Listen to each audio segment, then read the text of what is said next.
What's going on, guys, and welcome back to another video, and welcome to your stimulus check update, stimulus package, and infrastructure update and daily news report for Friday, August 13th. Now, there's a lot of stuff we need to go over today. Now, over the past few days, we've been getting a lot more reports of what's going to happen. We know some progressives are a little bit upset that Democrats aren't all on board with this $3.5 trillion bill. Have more reports on that in just a minute. We also know many Democrats want to see the rich pay for this $3.5 trillion infrastructure bill, or what some are calling a stimulus package. The problem there is some moderates are actually pushing back and don't want to see the rich and large corporations pay more just to see this go through. They say it would be more beneficial if we lower the actual amount down to about $2 to $2.5 trillion. Some economists believe this is the way we're going to go. So we will see what happens there. We also know right now that stimulus checks, being that right now at $3.5 trillion, stimulus checks, according to some, are still in question. They're still in limbo. However, if the bill goes from 3.5 down to 2 to $2.5 trillion, the chances of seeing stimulus checks pretty much go right out the window. Okay? So I'm going to bring that kind of a little bit more on that update in just a minute. But here's what you need to understand. Progressives, they want to see the rich pay for this bill. They want to see the rich pay their fair share in taxes. According to Senator Bernie Sanders, he wants to see fairness. He says that we need to make sure the rich pay their fair share, because for years they have been getting away with tax breaks for the top 1%. Republicans keep on giving more benefits to these people, and it's hurting the middle class and lower income earners. What I can tell you is Bernie Sanders is right. The lower income earners are being negatively impacted by the top 1% getting all the benefits. If you want to know how to actually make more money, it's very difficult. But if you want to learn how to retain the money that you have, it's actually pretty simple. You just got to dive into the IRS tax code. That's it. Start a business, own real estate, own stocks and investments and assets, and you can write off depreciation and you can write off business expenses. And I'm not going to get into that, but that's what we've been seeing. And as a business owner, I absolutely love it. But when I was, a lower income individual, even middle income, household, we didn't know all that. And so just to give you an idea, this is what you got to do. You got to play by the IRS's rule book. And this is what the upper class does. This is what the top 1% does extremely well. But the lower and middle income earners, they're struggling. And so this is where Senator Bernie Sanders, Chuck Schumer, and President Biden all want to provide more for the low and middle income earners. Now, how is this bill going to be paid for? This is where we're going to see a lot of discussions, and this is where Senator Bernie Sanders wants more taxes. He says the IRS is going to get some additional funding, and then they can hire on new staff. According to multiple reports, the IRS is going to get about $80 billion. At least that's what the Biden administration wants. However, there are some that say $40 billion would be more than enough. So we're going to see probably anywhere between $40 and $80 billion go right to the IRS so that they can hire on more staff. Then the goal here is that staff can then go after the tax cheats. There will be more people to go after those that are trying to get out of paying additional taxes. So according to one report, this would hopefully it would cost about $80 billion, bring in about $500 billion over 10 years. So we will see what happens. But the big issue, and this is something that I personally have an issue with this as well, but according to multiple reports, the IRS has indicated that any IRS tax enforcement will most likely cause lower income individuals to pay more in taxes, because according to these reports, the IRS doesn't have these seasoned staff members that can go after those with a pretty much a group of accountants that are going to fight for every single deduction that somebody may get. Lower income earners don't have that. they are the ones either filing the taxes themselves, they go to an online tax preparer like H&R Block or TurboTax and try to get their taxes done there, or they go to a small-time accountant that doesn't have the time or the ability to fight for an audit. So in most cases, lower income and middle income households are going to pay more in taxes because that's who's going to be pretty much targeted by the IRS. That's something that I have an issue with, and you can let me know your thoughts on this down in the comment section below, but that's not a good look. It's not a good look. And right now, according to most, the infrastructure bill will be fully funded mostly through taxes, but this is going to come from the IRS enforcement, charging taxes to rich individuals, maybe some type of a wealth tax like Senator Warren wants to do, and they're going to tax larger corporations and increase their tax as well. It's currently 21%. President Biden wants to raise it all the way up to 28%, and Senator Joe Manchin says, no, let's stick at about 25%. The issue there is, if these large corporations weren't paying taxes before at 21%, it doesn't matter how high up this goes, they're not going to pay taxes anyway. So just becomes a big issue and a much more, somewhat of a headache for those corporations that will have to pay taxes and that increased rate, just because right now the Biden administration is trying to go after those that aren't paying taxes. So we'll see what happens there. But here's something I want you to understand. Right now, there's a large number of Democrats, and this is what we've been hearing over the past few days, is that as of right now, they just want to see the bill passed right now. They don't want to wait.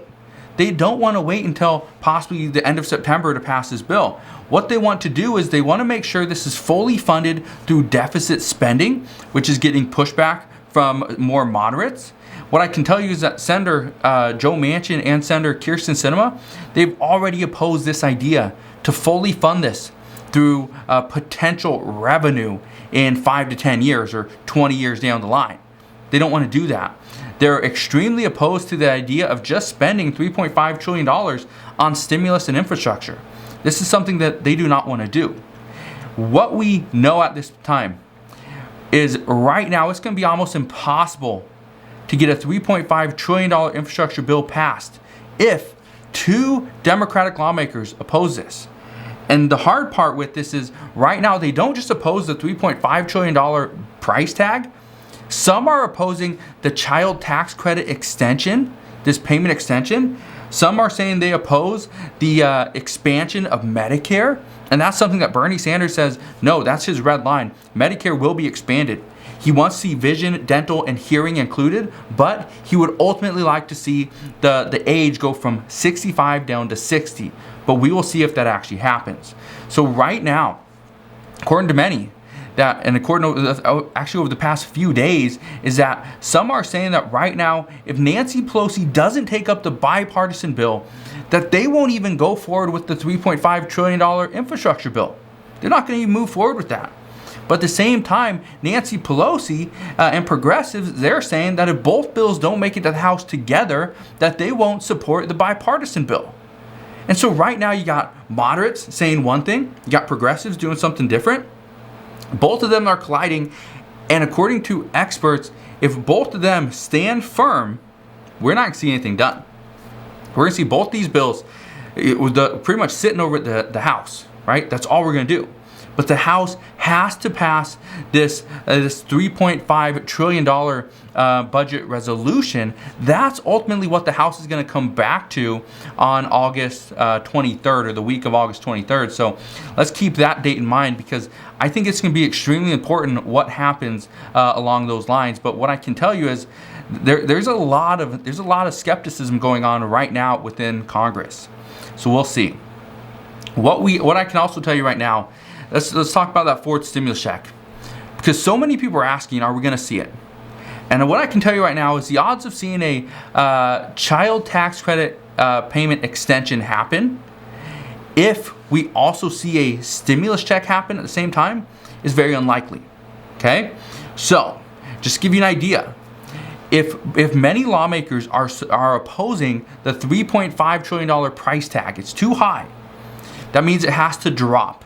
Has to come down. If it drops to $2 to $2.5 trillion, according to many experts, there is no chance a stimulus check would happen. But Over the past day or so, what we've been hearing is that lawmakers, they do support that fourth stimulus check, but right now the discussion is, should it be a fourth stimulus check? Should that take priority and precedence over the child tax credit payment extension?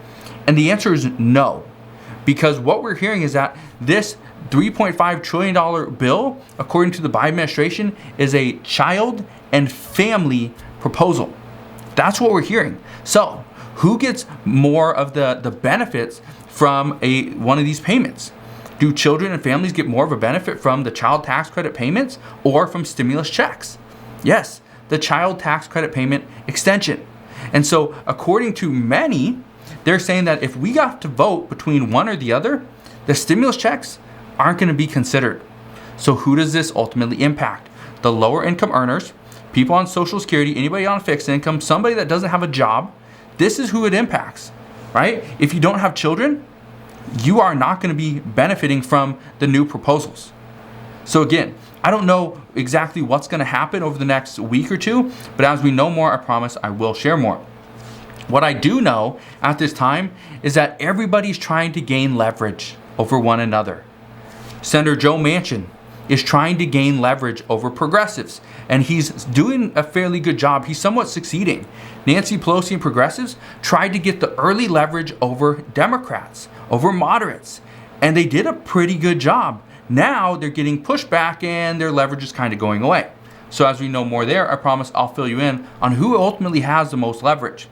Some moderates, even right now, even after Senator Schumer and President Biden both stated that we are not going to raise taxes to anybody making less than $400,000 per year. Well, even though they have said that multiple times, and that is a hard red line for President Biden and the Biden administration, some right now are saying that we need to see a gas tax increase. That is the only way this bill will get fully funded. That is the only way we will get moderates like Joe Manchin and Kyrsten Sinema on board. But keep in mind, all this talk and all these additional discussions go back to that $1.2 trillion bill. And right now, that $1.2 trillion bill is not going to help the American people today. It's not. Some experts are saying that this bill, it doesn't have a lot of funds available, and it's spreading those funds out so thin. And what they're saying is that right now, being that the bill is so spread out, that it's not really going to help out those in need. So these talks are what we're going to see with the $3.5 trillion bill as well. But the problem there is we need to see the $1.2 trillion bill pass first, then the $3.5 trillion bill. But according to many, Nancy Pelosi's not going to vote on it. The progressives, they're not going to support this. The moderates, they're not going to support any bill if the progressives don't pass this, and so on and so forth. So what I can tell you right now, today we're going to have more updates. I'll bring you another update later on today. But here's the real issue. The real issue is over this weekend, we're going to see a lot of more discussions. We're going to see a lot more. And as we do, I promise I'll fill you on those updates. But next week is when things are really going to come down to the wire. We're going to see a lot of interesting proposals, my guess, next week. So as we do, I promise I'll fill you in on those proposals as well. Just want to thank you guys for watching. Have a wonderful rest of your day. Consider subscribing, and I'll see you guys on the next one.